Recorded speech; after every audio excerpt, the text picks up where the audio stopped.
Okay, so this is a counter conditioning exercise. Now, Maverick was a little bit hesitant on taking treats, probably because he's only met me once before, and it might be a breakfast issue. So what we want to do is right here we've got Robert, which is the dog we're going to use as the target. Now, he's smaller, so he might not provide as much of a response.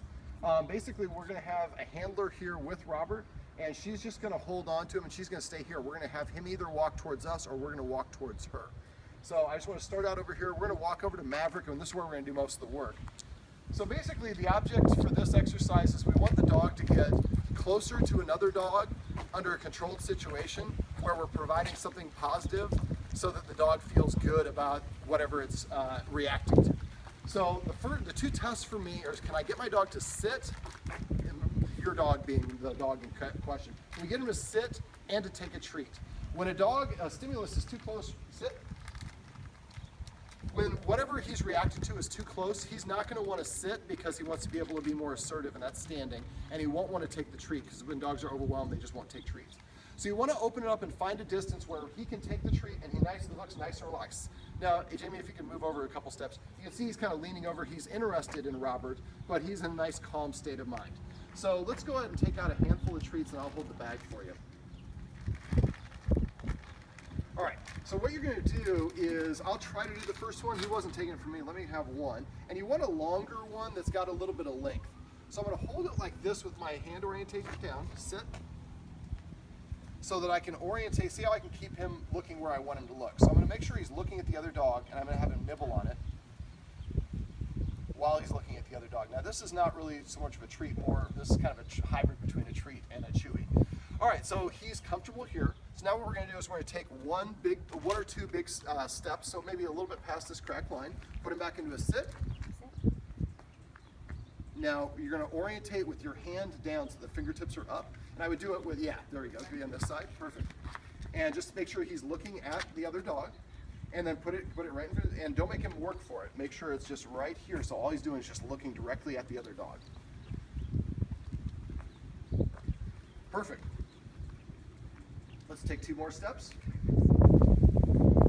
Keep him on the same side. I'll keep the leash a little bit, not give him as much loose. And you're letting him go too far. So this is the point that we wanted to be. So walk back this way.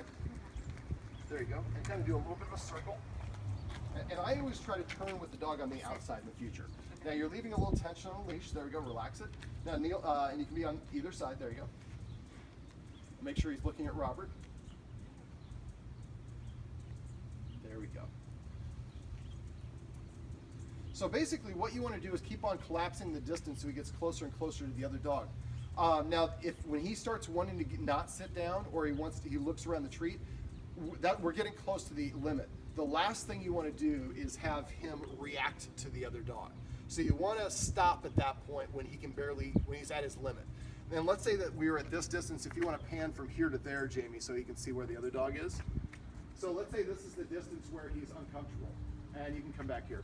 So then basically we would stop it here, the treats go away, we have the other dog go away first, and we stay here. So when the other dog's out of sight, make sure it's good and out of sight, then we go back to the apartment or wherever, you go back home.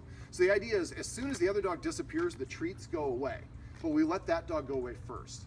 Now something else that we could do is we can also vary it by having that dog take one step towards us while we're putting Maverick in a sit and he's chewing. So we'll go ahead, Jamie, if you want to maybe step back here for this one. I'm going to move on to this side, like right here, so you can capture both dogs. And go ahead, no, I'd have you stay in this distance. There you go. So again, try to, like if he's on this side, I would walk like this, around, and then put him back. There you go. But we don't want to get him, you're a little bit closer, so let's go this way. Come here. Sorry, I know it seems crazy, but you want to keep the distance consistent. All right, so put him right there into a sit, and then relax it. Okay, so now go ahead and get down, and we're going to start feeding it. When I ask you to, I'm going to have you just take 4 steps towards us and then stop. So as soon as she starts feeding him, go ahead and walk directly towards us.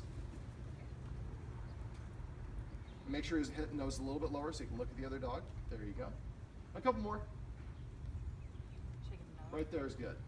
Okay, now you're going to get up and take 2 steps towards Robert. Your friend and the dog, sorry. Robert is his name. There you go, right there.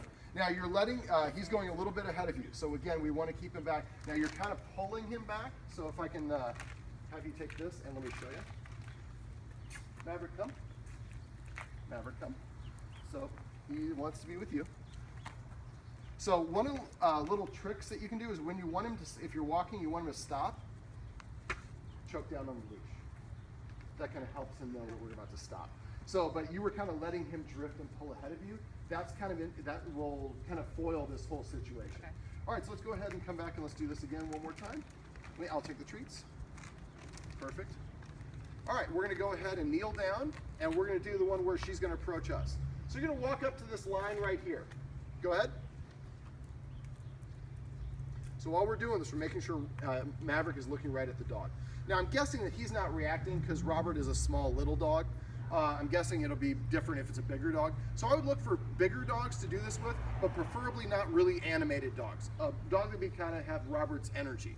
But a bigger dog, because I think a bigger dog is what is more of a threat to Maverick and more reactive, correct? Yes. Okay, so and try to vary it up. So when you master this with one dog, you might have to do it with another dog.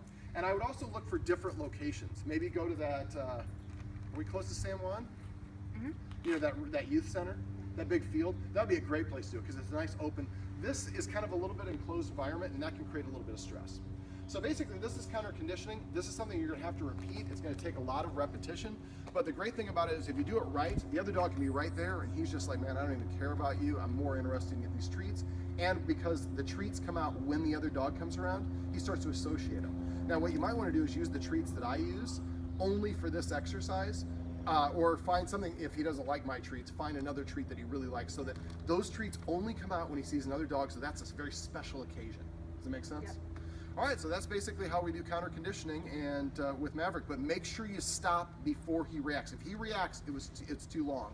One last little thing is afterwards, try to have a little play with him. You know, like bounce the ball, make it we want him to have a positive, happy experience the last iteration of it, or the last repetition, and then also have a positive experience where I get a play, or we get to do something, I get an ice cream, or I do something that he likes to do. Don't give him ice cream, but there's doggy ice cream. But we want to make sure that he is just like, this is awesome. We go counter condition with more dogs. So that's basically a quick summation, not quick, but that's the summation of counter conditioning.